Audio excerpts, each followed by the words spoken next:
Hi, this is Andy Frith from Sheffield Advanced Motorcyclists, and this is the KTM 1290 GT. I got this on demo from Teesdale's Motorcycles, and this is 0 miles out of the box. I rode it down the A1 from Thirsk down to Worksop yesterday, so it was all motorway and in the dark. But today I got a chance to take it out a little bit, and wow, what a bike.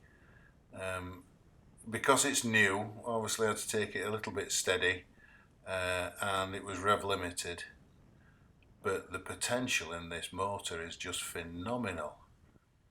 The bike is it's quite small for me compared to the bikes I've had before, and I felt myself being over the tank, if you can get my meaning. But I really felt part of the bike, and it's a great looking thing.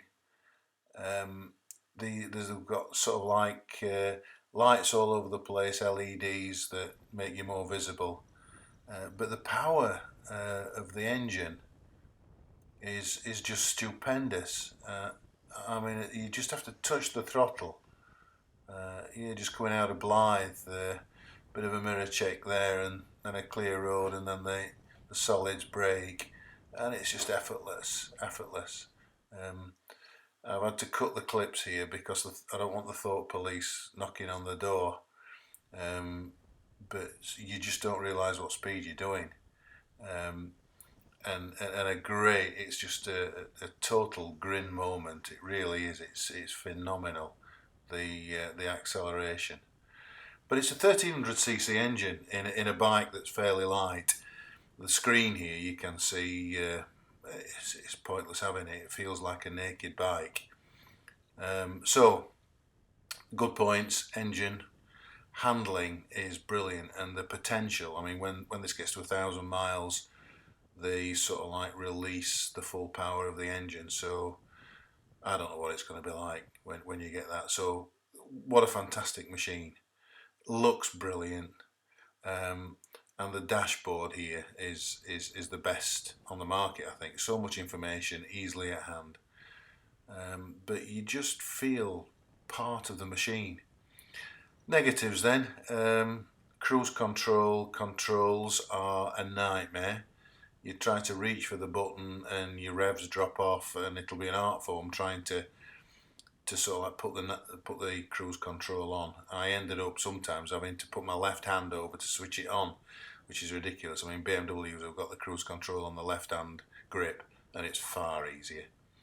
The bike itself, gearing wise, is fairly highly geared, but yet it only enjoys speeds when it's revving. So I came down the motorway to sort of like 75 plus in sixth gear, and it was horrible. So I had to drop it a gear into fifth. So this thing's designed for real flying speeds. At this sort of speed, 60, 65-ish on the open road, fourth gear. It doesn't like fifth at these sorts of speeds.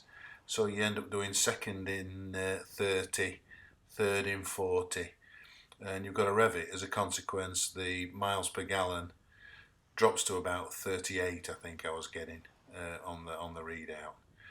But it's electronic up to the eyeballs. It's got traction controls and engine mappings that have got rain, street and sports mode.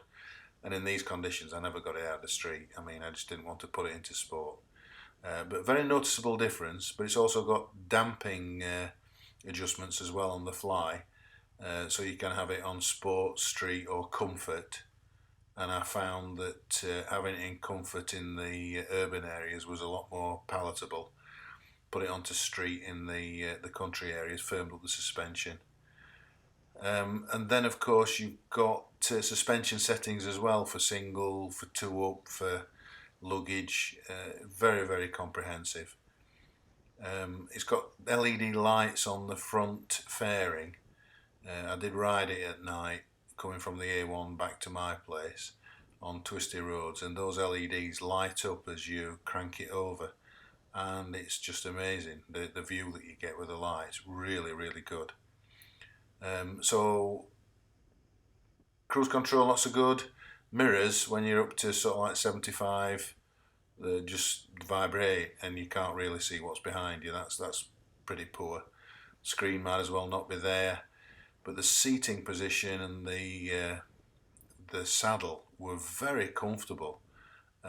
Even though it's sort of like semi-sports bike, you lean forward a little bit on the riding position. When you get going, the wind pushes against your chest and lifts you off the handlebars, so it's quite comfortable. And I must say, my legs and my bum never got numb. I mean, I did a 2 hour ride back up to Thirsk on ordinary roads and taking it back to the dealer, and I was fine. It was really comfortable. The dash is favourites here, but the dash is probably one of the best on the market and so intuitive to use. It's the same as I have on my other bike, the 1050 Adventure, and you can set it up to what you want on there, and it really does give you a load of information. So the exhaust here is standard, comes with the bike, and I like these orange semi-rimmed wheels, which must flash when you go past. But the handling is, even in these conditions, it was quite greasy for the 2 days that I had this. So I started off in rain mode, but someone got fed up of that and put it back into street, but didn't push it onto the sports mode. But street's got plenty on in it, even at this sort of like rev limited stage before 1,000 miles, and everything felt nice and smooth. You just literally move the throttle and you're going, really starting to move. So very impressive. But 16,000 and probably 16,600 with the panniers, because it doesn't come with the panniers. That's certainly something I'd be looking for if you were going to go anywhere on it, even for a night or so. But for the type of work I do with Sheffield Advanced Motorcyclists, I need carrying capacity, even for a clipboard and a pen and odd bits and bobs. So I would have to have the panniers. So 16,600, it's an expensive bike, it really is. Although I must say, Teesdale's Motorcycles, I'll plug them now.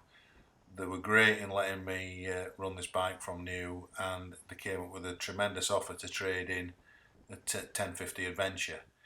But nevertheless, it's still a lump of money to have to pay out at this time for me. And I'm thinking that maybe not just yet. Perhaps in a year's time, when there's a number of second-hand examples available, I might be tempted. It's just that it's an expensive jump at the moment, but there's absolutely no doubt it's a great bike.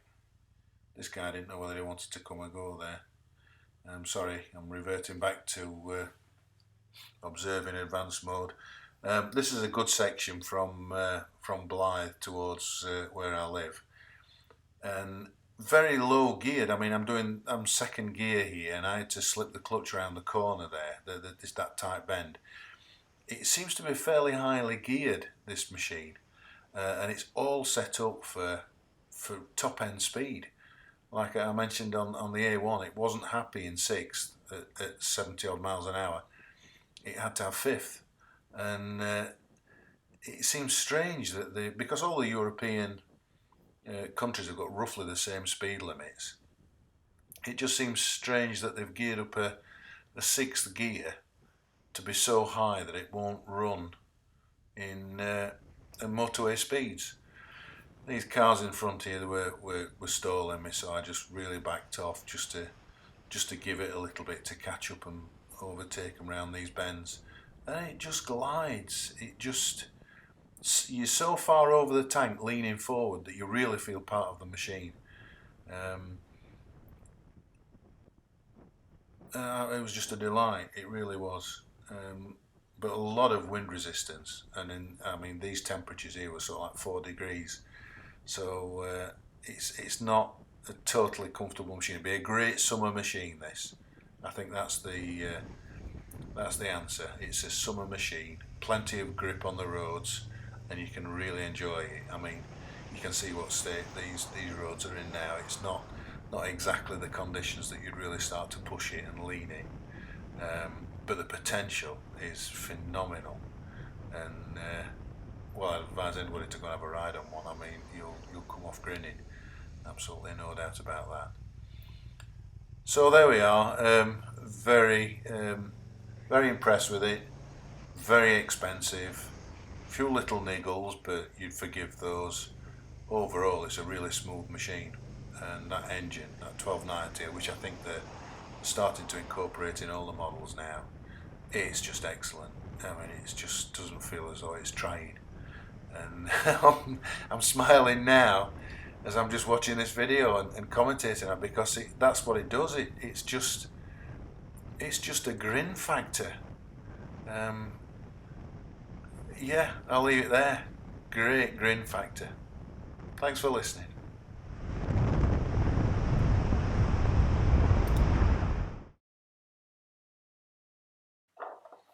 Hi there. This is an update on the review that you've just seen. That review was in November 2016, and now it's March 2017, and I've succumbed. And the offer from Teesdale's Motorcycles was very good, and I bought myself a 1290 GT. So I've been riding it for about a week, put 500 miles on the clock, and I've got a bit better understanding of the things I was mentioning in the video, but also I've missed some things out that you might be interested in. So the bike itself is very compact, very hard to get into these tight areas to clean it. Much more difficult than the 1050 I had, because I had a lot of open space.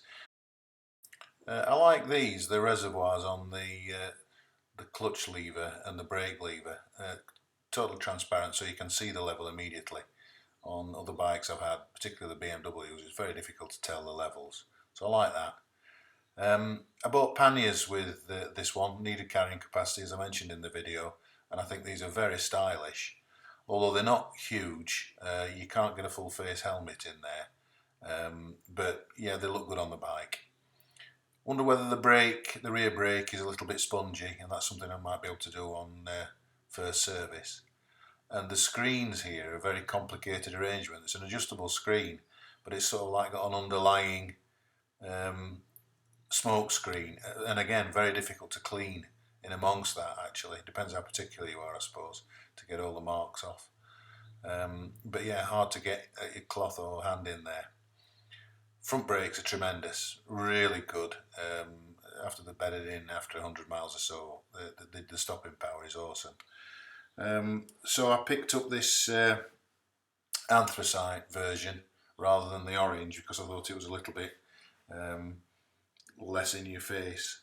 And the quick shift on this, it shifts up without using the clutch. Brilliant, absolutely brilliant. It's a shame it hasn't got one on the way down, but really good. The lights are excellent, the LED lights and indicators, and overall I've been more impressed with it than I have on that 2 days I had it for a test. It's just a superb handling machine, and I would recommend that if you're thinking about this, go and have a ride, because you'll be absolutely impressed. And I have to say now, worth the money, because I bought one. Okay, thanks very much. Cheers.